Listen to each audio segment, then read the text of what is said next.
is a presentation of Real Wise Productions and Komen Media Incorporated.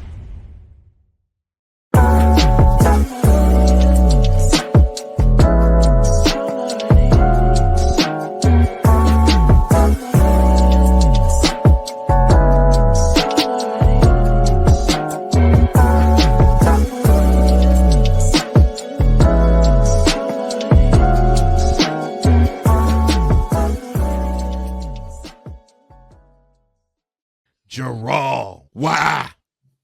Next on Mentality.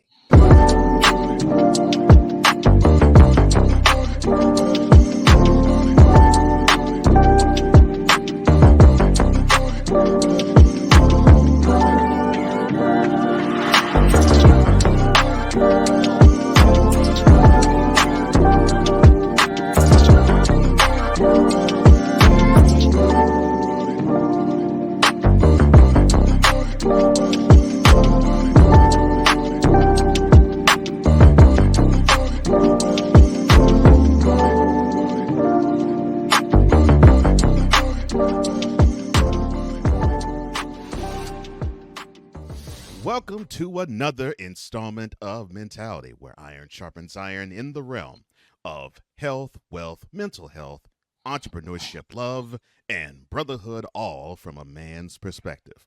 I am one of the co-hosts of this program, Cole Johnson, aka the Mad Scientist and EP extraordinaire, and, well, the EP of all EPs. And I am joined, as always, by the other co-host of this program. You know him as probably Wize All, Bizarro Wise, also King Petty, and the James Lipton of the crew. Your boy and mine, W-I-Z-E, a.k.a. Wize El Jefe. How you doing, man? I'm doing good, brother. I'm doing good.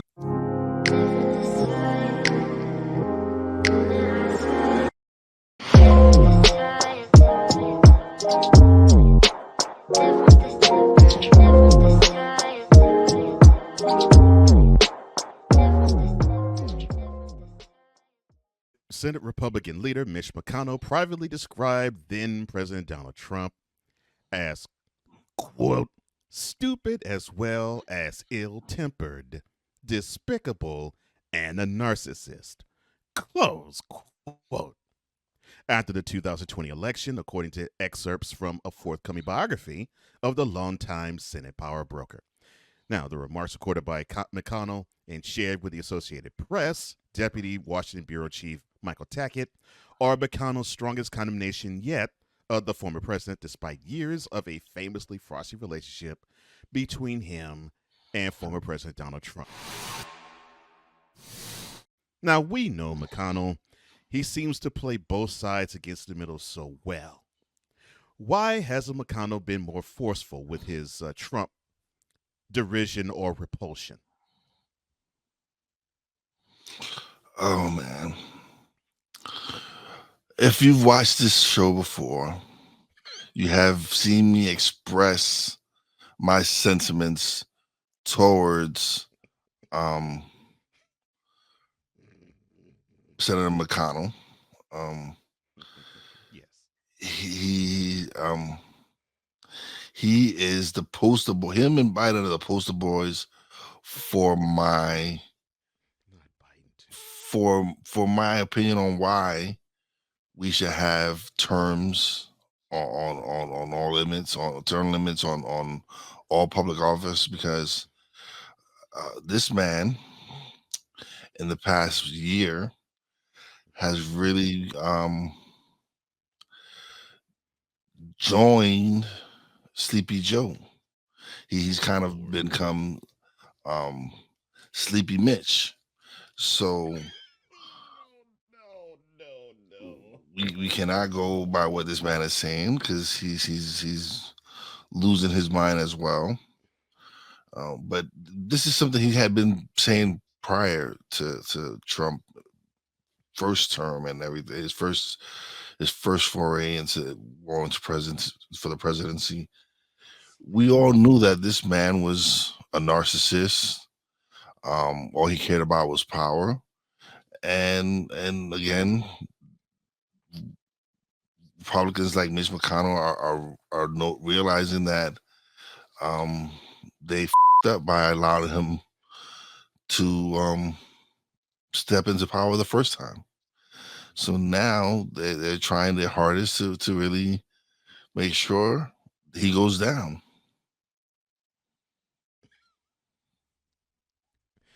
Oh Lord, sleepy Mitch. Now, well, that's what is true because he has a couple of times done one of these numbers. Hmm. So yeah, you got a point. Sleepy Mitch. I think it should be melatonin Mitch, maybe. Oh no, Yeah. Lord. Melatonin Mitch. Oh Lord. Rock Nation and NFL have extended their partnership. The entertainment company founded by Jay-Z will continue to produce the Super Bowl halftime show. And this has been confirmed by the USA Today with a person familiar with the situation, but spoke on anonymity. The details of the contract have yet to be announced. Well, the NFL Commissioner Roger Goodell and Jay-Z, they first announced their multi-year partnership 5 years ago, with the company serving as Rock Nation, serving as the NFL's live music entertainment strategist and part of the NFL's Inspired Change initiative. Now, that same initiative also focuses on the league's social justice efforts, and it was launched following the NFL's controversial treatment of former player Colin Kaepernick, of course, who kneeled during the national anthem to protest police brutality during the 2016 season, and it got furthered by the unfortunate killing and murder of one George Floyd in 2020. Now, my question to you is the following: how has the NFL looked since the partnership with Jay-Z / Rock Nation began?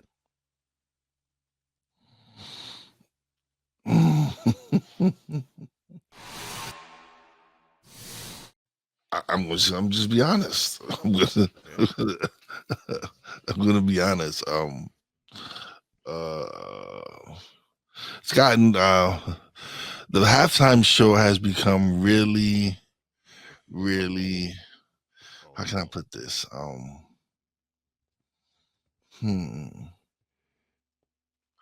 Negroish.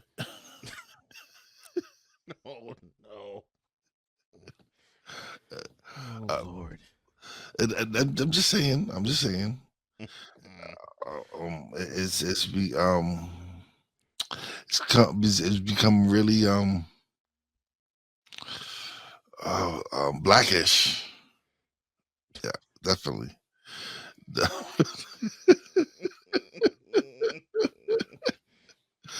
At least there's some NFL fans. Mm-hmm.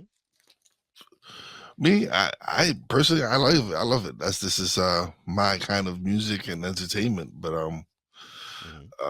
it seems like days that now is just uh, I just feel that they're just catering to one genre of music lately. Like Mm-hmm.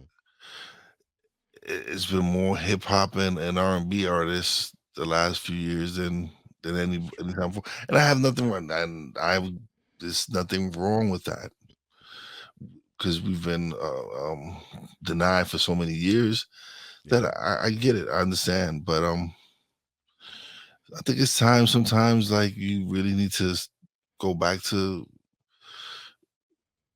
all types of music, not just hip hop and R&B. Philadelphia sports fans are notorious for getting under the opposing team's skin, but it's not often that you see it out in public display when they get under the skin of the home team. Well, I believe that was the case in the Eagles' 20-16 victory last Sunday over the Browns. Now, entering the game after their bye week, the Eagles were 8-point favorites over the Browns, and they've struggled all season on offense, and it was definitely a struggle in that game as well. And of course, after the first half, Philly fan, Eagles fan, predictably were unhappy as the teams headed to the locker room, and among the cascade of boos, there were chants of, quote, fire Nick, close quote. ringing out throughout Lincoln Financial Field. Oh, I'm sorry. Nick, in reference to the head coach of the team, Nick Sirianni. Now, the Eagles eventually righted the ship. They had a 45-yard touchdown pass to Devontae Smith midway through the fourth quarter, and that provided the winning margin, 20-16. But the talk was the closing moments of the game when you saw Sirianni turned around to jaw with Eagles fan. Now, my question to you, and I get that you really could care less since you're a Giants fan. How long do you give Nick Sirianni? How long do you give Nick Sirianni after stupidly jawing with hometown Eagles fan? I'll give him to the end of the year, and if they don't win the Super Bowl, he will be fired. He had, to Eagles fans, he has really been a very big disappointment. This is a team that was supposed to be a top contending Super Bowl team. They've showed up. They've won games that they should have lost. Undoubtedly, they really have not lived up to their potential. Even with the signing of Saquon Barkley, they haven't been that Super Bowl contender everybody thought they would be.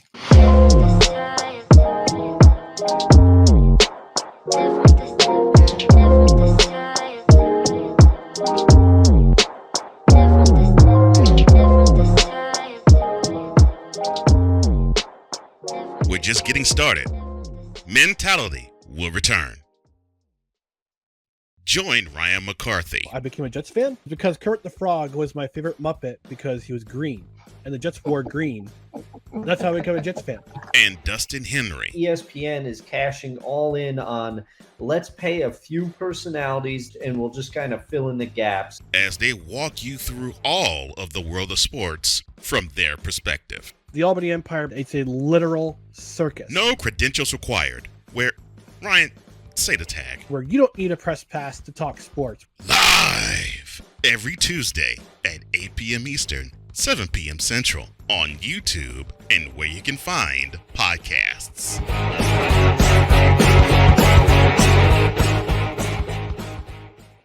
Oh, yes.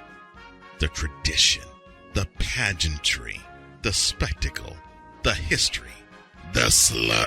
Wait. I gotta rep my brother's stuff right. All my DMV soldiers, stand up! And welcome to the Commander's Gridiron Report. If you want your commanders to be repped right, well, D. Willie is your man. Commander's Gridiron Report. Every Tuesday at 1:05 p.m. Eastern, 12:05 a.m. Central. On the Sarasota Media YouTube channel. Music by J. Cool. Where my soldiers, right side, commanders. Where my soldiers, left side, commanders.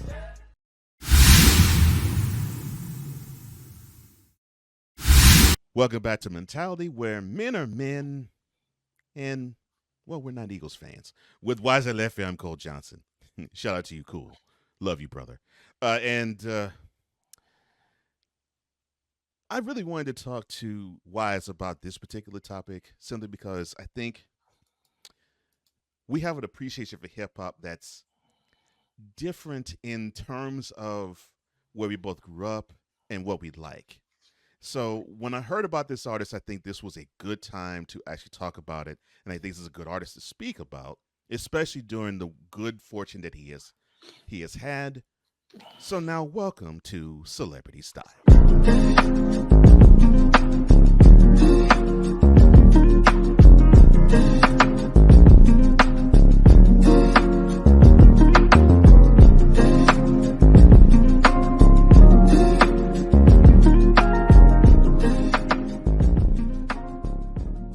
Clifford Harris Jr. will be capping off the year with his final bow. Oh, I'm sorry. I should not be using government names. Clifford Harris Jr., he's known as T.I.P., but we know him even better as T.I. Well, the Grammy-winning rapper, he's revealed that he's retiring from live performances during an interview with an Atlanta radio station, 96.1 The Beat, this past Thursday. Now, T.I. is slated to appear at the station's Jingle Ball concert in Atlanta on December 19th. Now, this is what he had to say during his appearance on 96.1 The Beat. Quote, I appreciate y'all for offering me my last working gig because I do not need money anymore, and I will not be performing. I don't want to do it anymore. I don't want people to pay me to hop around and sweat for their entertainment anymore. Close quote. Well, that pretty much is a very good mic drop moment. Now, the retirement follows news of a recent legal victory for the rapper along with his wife, Tiny Harris of Escape. Now, it was reported that they were awarded $71 million in a multi-year lawsuit against MGA Entertainment, a toy company the couple accused of violating the intellectual property rights of their teen girl group, OMG Girlz. So my question, or I should say my beginning question to you, sir, is you have a really good understanding of hip-hop, and you have a good understanding of hip-hop history. Mm-hmm. So now we've seen T.I. He's been on the scene 20 years. Yeah. Does this news actually come as a surprise to you that he's wanting to hang it up? No, because he's kind of advanced his career. He's not just hip hop artist no more. He's a stand up comedian. He's a actor. He's an entrepreneur. He has all these different things. So he doesn't. And for some certain artists, that their livelihood is performing. For him, it's not. He has other things that he loves to do. He just doesn't have that passion and energy to do live shows anymore, and I get it. He wants to do what he wants to do, and that's fine. He's earned that. He's earned that title because he's put in the work. He's built up his legacy and his brand and his name to where he no longer has to do shows. It's no longer about the money for him. He has generated enough money where he wants to focus on other things that he wants to do. And I get it, because if I was in his position and I wanted to move on and they want to continue to do live shows, I wouldn't. I would continue. I'd do what I want to do. Oh, I agree with you. And yeah, it didn't come surprise to me either. When I first saw the story, I was like, okay. And he never really struck me as a hip hop lifer. Not saying he hates on the culture or hates the culture, but he never struck me as like a buster, where you pretty much know the dude, no matter how much money he just gets a jolt out of being on stage holding the mic and just controlling the crowd. But that's always been Busta's is live performances. Right. Like that's been his thing. And T.I. has done some great live performances, but yes. He's not. Some people are just wonderful performers. That's what they love to do, is perform. He's one who doesn't feel that way, and I get it. He loves his craft and everything, but performing isn't his wheelhouse. It's not what he loves to do. Right. Yeah. Well said, actually. And I agree with you. Just judging by what I've seen with T.I., I'm like, yeah. I mean, yeah, he definitely can spit. Ain't no question about that. He has a lethal pen. No question about that either. But yeah, I agree with you. I mean, he's actually struck me. I mean, almost from when I saw him at Jump, I'm like, you're a dude that if other things get popping, you'll jump out the game, and you should, because the other stuff is making you money, and that's exactly what's happened. So, how good should he and his wife Tiny feel after the OMG Girlz representing OMG Girlz and getting that $71 million settlement? He ain't gotta work no more. Like, that's like, come on now, that's money you don't like.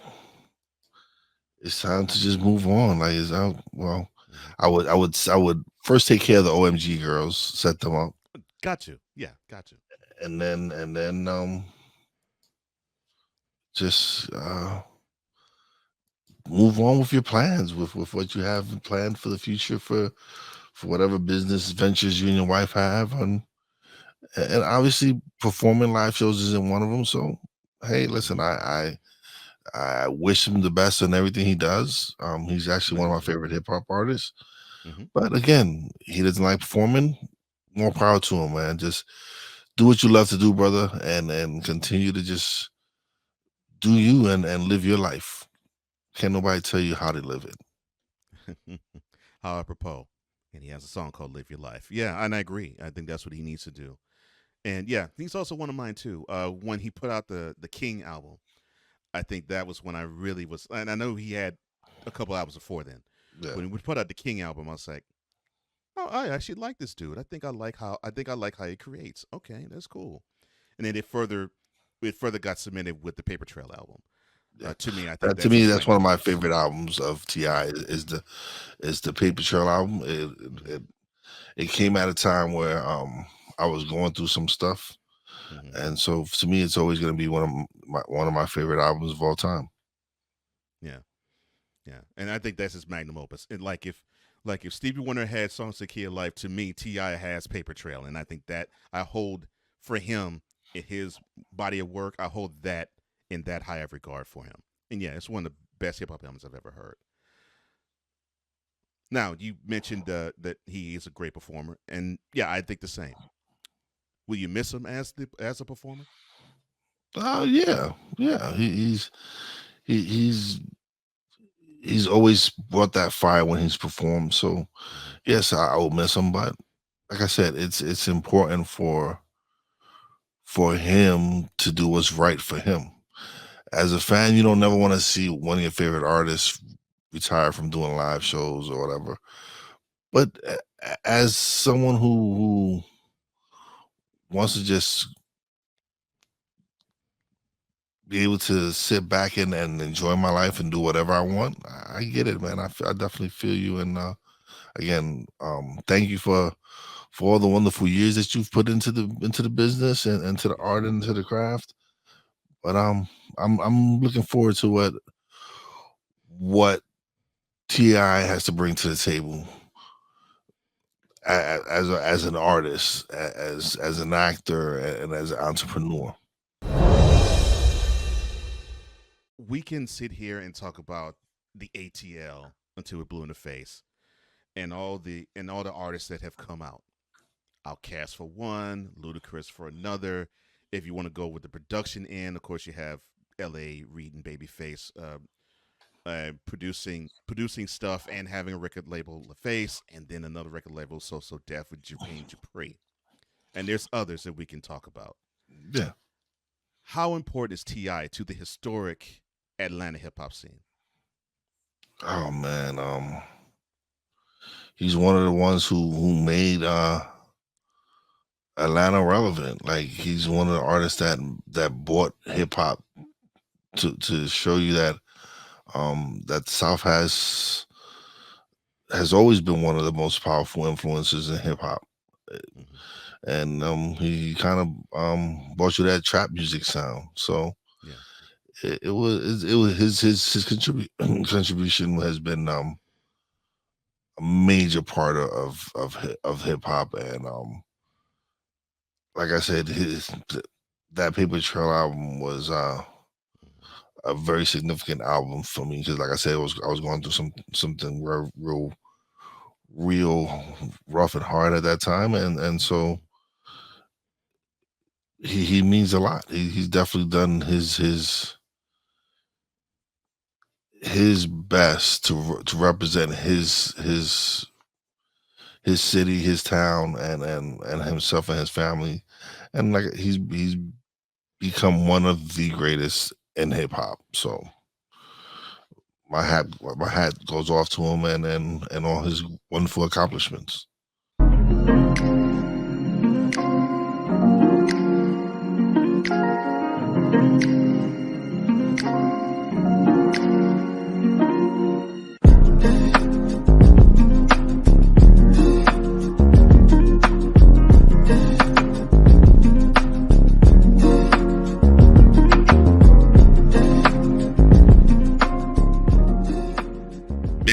We'll be back in 2 and 2. This is a BS3 Network presentation.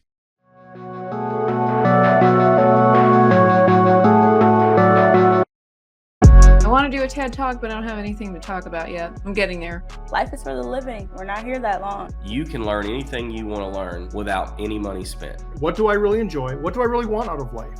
I am your host, Wize. Are you in a life holding pattern? Well, this is for you. Welcome to the Stuck in My Mind podcast. Live every Monday, Tuesday, and Wednesday at 4 p.m. Central.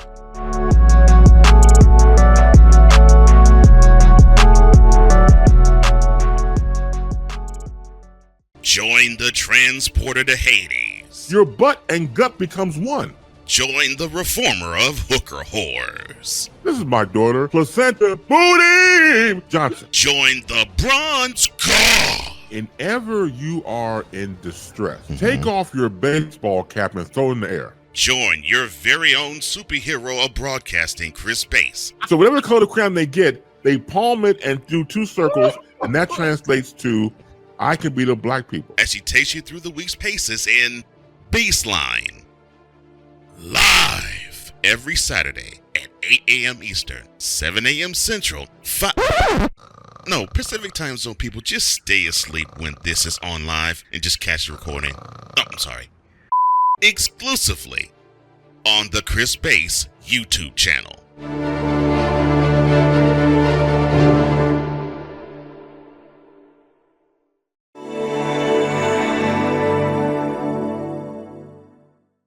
Welcome back to Mentality, where this is the place curated and made and promoted for all men with Wize and Cole Johnson.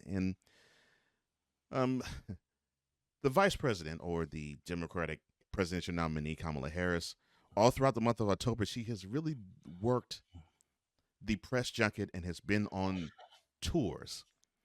And it looks like there's going to be more that's in the offering. But there was one particular stop that we're going to focus on and maybe glance at a couple of others. Let's welcome in Politically Speaking.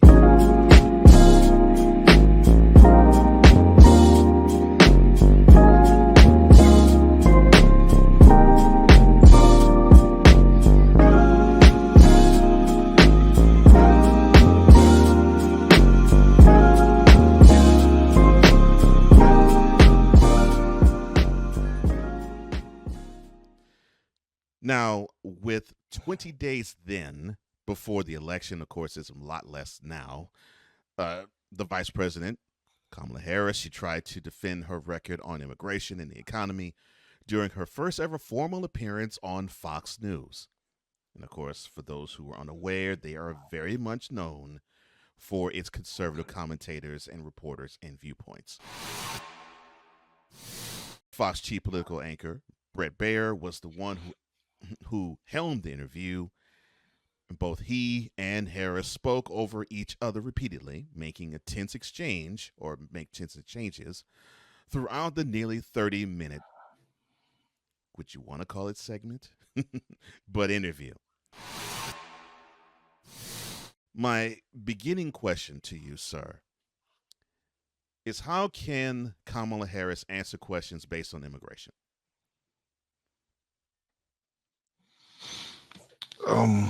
Okay.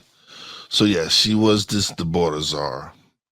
But people also need to realize that there was a bill in place that would have helped with border control that the Republicans decided to vote against to make it a issue when it came to the election time. So instead of helping pass this bill, the Republicans decided that they weren't going to pass it and use it as a tactic to scare people into voting Republican, because their thing is, they haven't done anything to secure the border. They haven't done anything. But when they had a bill in place, the Republican Party killed it, decided that they weren't going to vote for it. This is something that we can't sign this bill into office because then we don't have our talking point.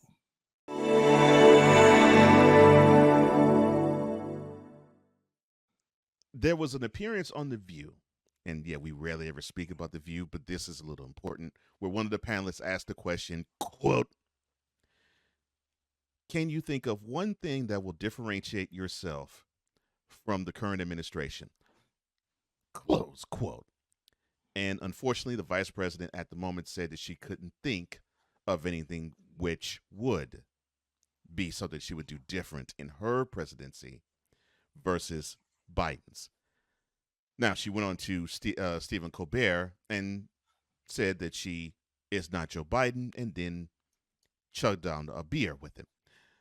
Now, my question to you about that is, has she done enough to separate herself from Joe Biden in terms of differentiating the current presidency and the possible future presidency? She's getting there. She's getting there. As long as she keeps doing more of these shows, just the fact that she went on Fox showed me something. Showed me that she's willing to stand in the line in the lion's den, and battle the lions. And so,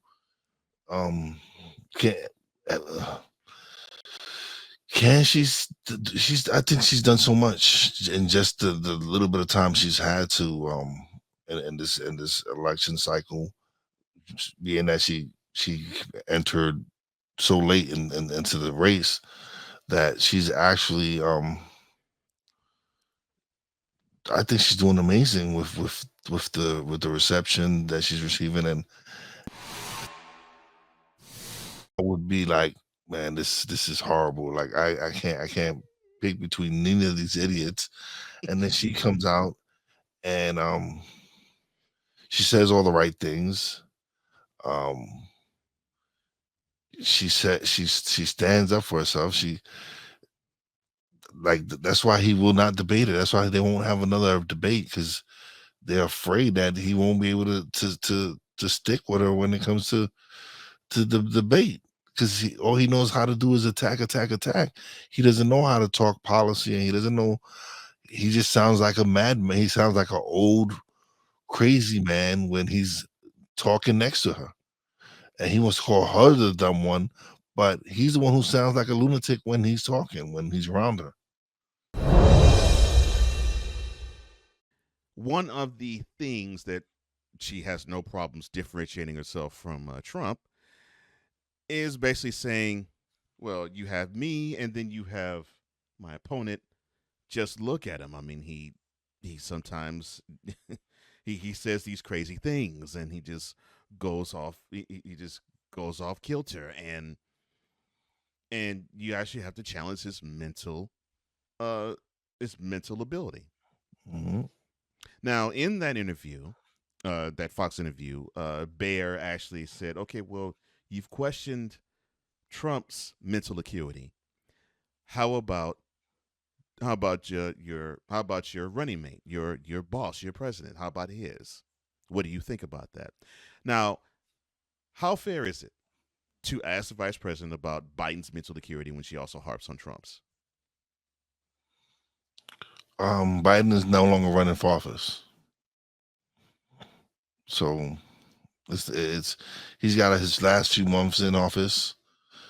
We all know he's broken down in the 4 years that he's been in office. We've seen the decline.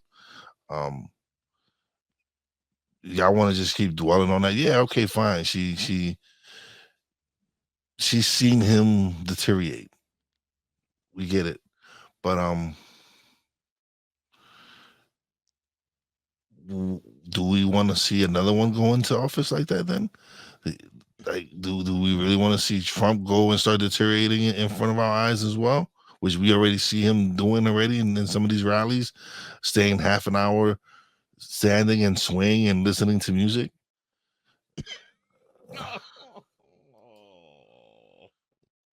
It could be that bad. Listen, we all. Well, I mean, you should know he's been politicking in your state for God knows how many months. Oh my God, yeah, it's like it just won't end.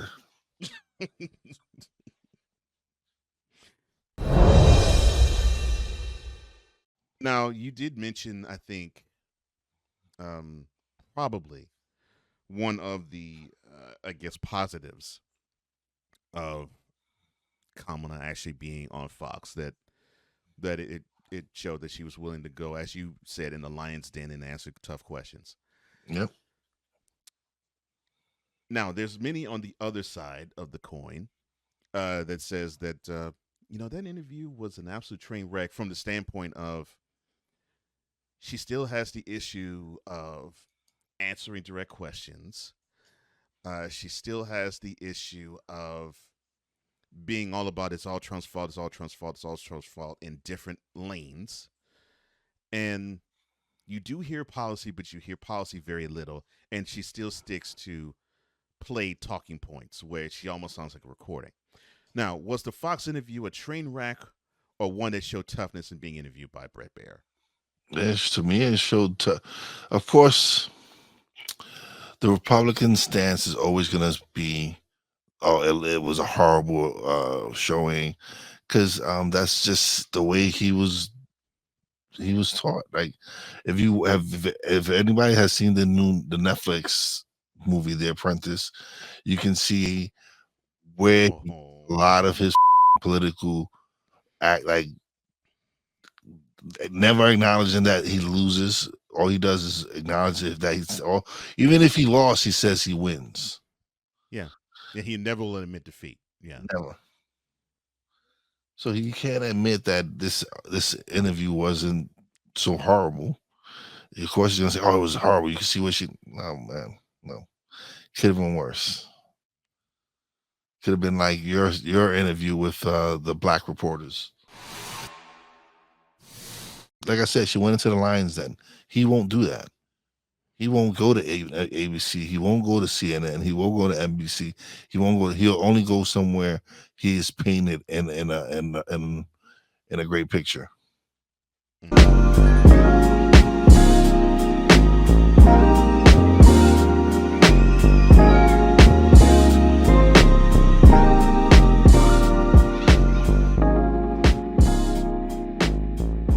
Later, we will have Thoughts from the Throne. This is Mentality. Whether it's news, the largest egg producer finds bird flu in chickens at a Texas plant, weather, devastating tornadoes rip through the heart of the United States, inspiration, a breast cancer survivor completed the journey of chemotherapy and now begins a future one of matrimony, or sports. Michael Jordan is shown on a photo with Diddy. LeBron James has a video extolling the virtues of a Diddy party. This has been yet another beating a dead horse presentation. We got you covered. BS3 Network, in association with Comey Media Incorporated, proudly present The Morning Shift with Cole Johnson. Live every weekday at 8 a.m. Eastern, 7 a.m. Central.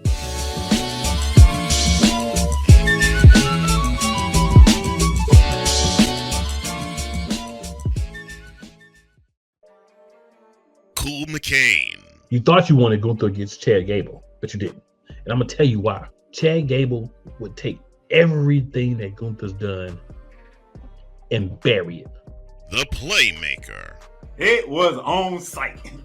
AJ Styles walked out there, seen LA Knight. Oh, okay, then LA Knight hopped out the car. Let's go. Break down everything in TNA, AEW, and all of the WWE programming. Join these two kings, monarchs of wrestling, live every Monday at 6:30 p.m. Eastern, 5:30 p.m. Central on the Play Caller Sports Talk YouTube channel.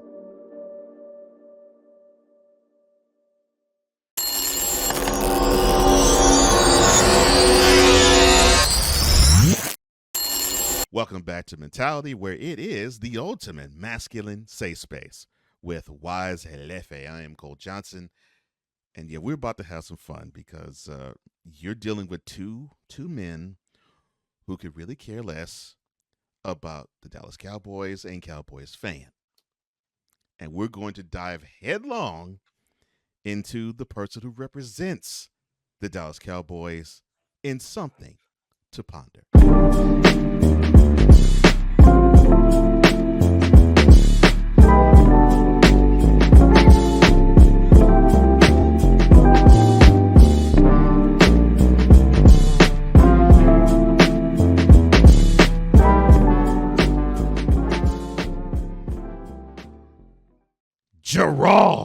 sick and tired of being sick and tired. Jerral, meaning Jerry Jones, the head man in charge, the concession stand seller, the head cheerleader, the owner, and the GM of the Dallas Cowboys. He was in his typically weekly radio show spot on 105 The Fan in Dallas, but his tone was a little bit on the atypical side. Normally, he tries to sell positivity and tries to have the glass half full in talking about the Cowboys even in defeat. But after that 47-9 thumping they took at home to Detroit and the Lions, it was a little bit on the atypical side. While verbal jousting with the show's host is customary, especially after a difficult loss like that, Jerral went after the hosts particularly hard last Tuesday. Now, when pushed on the Cowboys and their offseason approach, Jones started to push back, even alluding to replacing the hosts for their line of questioning, saying, quote, "This is not your job.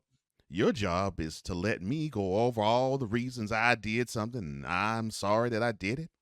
That's not your job. I'll get somebody else to ask these questions, man. Oh, I'm not joking. I'm not kidding. You're not going to figure out what the team is going to be doing right or wrong.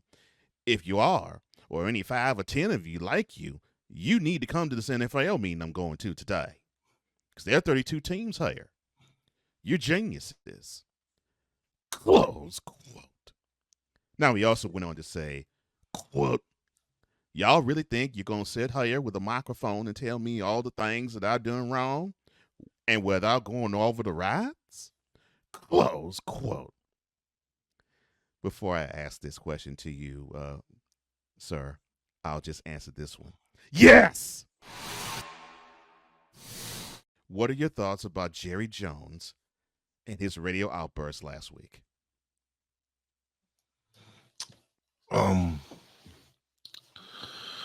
I could give two about the whole conversation. Cowboy fans, as well as their owner, are some annoying, right? I deal with one in particular. My cousin Marvin Otero, who is a delusional Cowboys fan, who from the beginning of the season he starts sending me memes and all, where it's our year and all this other but he's been very quiet lately. He's been extremely quiet. Marvin Otero. Yes, you have been extremely quiet. Why? Because your team sucks. They suck. They knew they couldn't run the ball. What they go and do? They go back and bring back Ezekiel Elliott. You let the best running back go for nothing, and bring back Ezekiel Elliott, who hasn't done. You give Dakota Prescott all this money. Mm-hmm. You give CeeDee Lamb all this money, mm-hmm. and you don't give them any help. The defense, your defense, which was supposed to be your one of your strong suits, has looked horrible. Yes. Micah Parsons, he went from being the next great LT to I don't know where you've been at. I've never seen that. You've just seen this team just break down. Is it Mike McCarthy's fault? Somewhat. But it really falls on Jerry Jones. This is all Jerry Jones' fault. He knew what his team weaknesses were and didn't address not a single one. Not a one. When everyone else around the league was signing free agents, Derrick Henry wanted to be a Cowboy. Did it happen? No. He went to Baltimore and look at the success Baltimore's having now. Yeah, they started off slow, but look at the success they're having now. Yep. That could have been you. You could have had Derrick Henry running the rock and taking off some of that load from the Dakota Prescott Instead of thinking that he can beat every team with his arm, it's not gonna happen. He is not Patrick Mahomes. He is Dak Prescott. Not even close. Is he one of the better quarterbacks in the league? Yes. Yeah. Yeah. But can he win the big one by himself? No. Done it yet. He hasn't done it yet. So Jerry Jones, it's. I am proud of those people who had you on their show in the show and got into you, because you're the one who created this pile of hot dog. You're the one responsible for what's going on in Dallas. No one else. You are the owner, the general manager, everything. Every decision goes through you. Mm-hmm. So you are the one who are supposed to be scrutinized. You are the one supposed to be asked all the hard questions. You thought you were going to come in and they were going to just like, oh, Jerry, happy birthday. It was a rough loss. Yeah. No, that. This team sucks, Jerry. Like, what are you going to do to change this?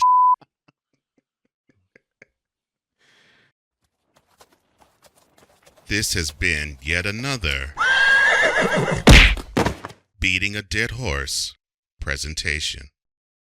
The most disturbing part of this whole thing is you got probably the most I won't say important, but probably the most powerful power broker in the NFL today on a public platform, threatening the livelihood of a reporter, analyst, talking head, or on-air personality. Why did Jerral threaten the livelihood of the Dallas area 105.3 interviewers? Because he up. And they called him out on it. He does not want to be called out on his mistakes. Sure don't. Point blank, man. He's the one responsible. He didn't improve this team. And now he has to live with those consequences.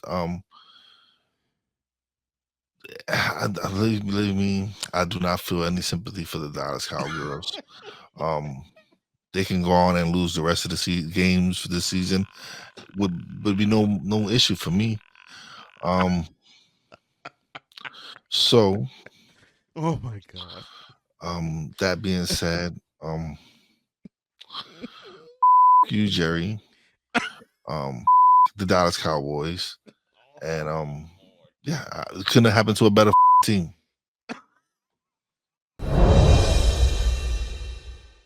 The most disturbing part about the aftermath of this is this thing has gone viral. It has been nationwide. It's been talked about everywhere in sports media. Okay. Normally, if there was anybody probably from GM on down who had the same type of outburst, you would hear, or you'd be forced to have to do a public apology since you acted bold publicly in the disrespect. Why hasn't a public apology been forthcoming from Jerral? Because he don't see he don't see that he was wrong in this. He doesn't listen. He feels, listen, I pay the checks here. I am can't nobody, this is my team, and can't nobody tell me what I've done right or wrong with this. I run this organization the way I want to run it. And he is running it like right now. Yeah, they've won regular season games. Wow. Back to about 12-win seasons the past 3 years. Okay. But what hardware have you bought? Other than two NFC East titles, that's late. That's it. Nothing. Nada, zilch. Not even an NFC championship game trip. Nothing. So, again, Jerry Jones, the Dallas Cowboys. I don't care. I don't even know why we continue to discuss this. Like, let's move on, because I couldn't have happened to a better team and a better fan base. They deserve this. They just, oh wow, especially with all the bullshit. Like prior to the Cowboys, I mean the Lions game, all you hear is the Cowboys fans is talking all this about the Detroit Lions. Oh, we're gonna spank y'all. And these motherfuckers still talking even though they got the beat. Oh my gosh. Oh Lord. How y'all get your beat by so much and still talking? If I wouldn't have guessed, I would think that you have just as much hatred toward Cowboys fan and all things Dallas Cowboys as you would for, I don't know, the Celtics, the Bruins, the Patriots. It's close. It's close. And the It's Red close. Sox. It's close because it's just that Dallas Cowboy fans are annoying. Oh gosh, they are. Yeah, most. We know quite. We know a few. We know a few that aren't. We know a few. Shout Yeah. out to BS3 and Dark, he's and not- there's he's some not. decent Cowboy fans out there. Yeah, they are. But for the rest of you morons, I don't feel no sympathy, none whatsoever. Okay. Wow.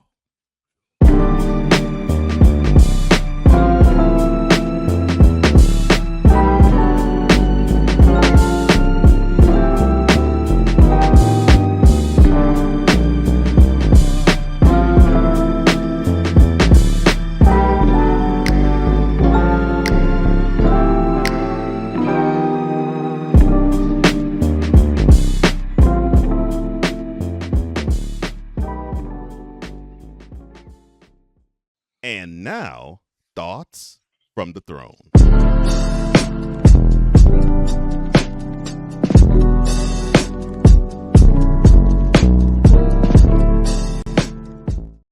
To the idiots in Sarasota, Florida. That latest video that's popping around where some Sarasota, Florida residents were harassing a young black man walking around in his neighborhood, questioning him if he lived in that neighborhood, and almost to the point where one of the residents went and almost pulled out a gun to threaten this young man. This is why another term of Donald Trump is dangerous. Because you have people like this thinking that it's okay to go and threaten people because you don't like the way they look walking around in your neighborhood. Maybe the young man could have handled it a little differently. Yes, maybe. But he didn't necessarily have to answer your questions. You didn't like his response, that's on you. But for you to go and do the that you did, I'm glad they found out who you were. I am glad that the company you work for no longer employs you. I don't wish anyone to lose their job, but when you do stupid like that, where you go and harass a young man walking in the neighborhood because he's black, like it's ridiculous. And this is why having another Trump term is dangerous. We shouldn't be this divided. This should not still be going on. A big you to Sarasota, Florida, for allowing this stupid and young man, just next time, just be more careful of what decisions you make, man. So I had a prayer with my wife, and we prayed about the land. And it was funny that my partner, my brother mentioned how we're all divided. And my wife and I both want the nation to get together and be together. Unfortunately, though, the way that I believe we are going to get there seems to be different. My wife believes in the political system. I don't. My wife thinks that it can be solved with a certain type of way things should go. And although I believe in the same, I believe it's going to have to happen in a different way. Now, won't mention my wife. She's not here to defend herself, so I'm not going to put forth what she believes. But I'm going to put forth what I believe. I believe whether you're Democrat or Republican, or even Libertarian, or even Independent, I could trust you as far as I could throw you. It's time for the adults to enter the room, and it's time for the romper room set to leave. And the sooner the romper room leaves, the sooner that people who may be 70, but they think like a 7-year-old leaves, the sooner this mess actually can be cleaned up. And we actually can have real representation done the way it's supposed to be done. Under God. That's my prayer. And I hope that's yours too. And those are thoughts from the throne.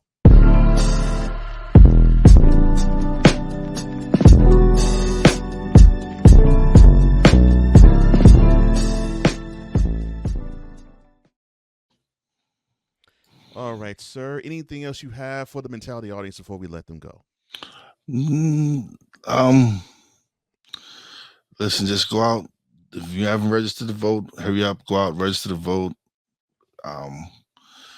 It's an important time right now. This is something that it needs to be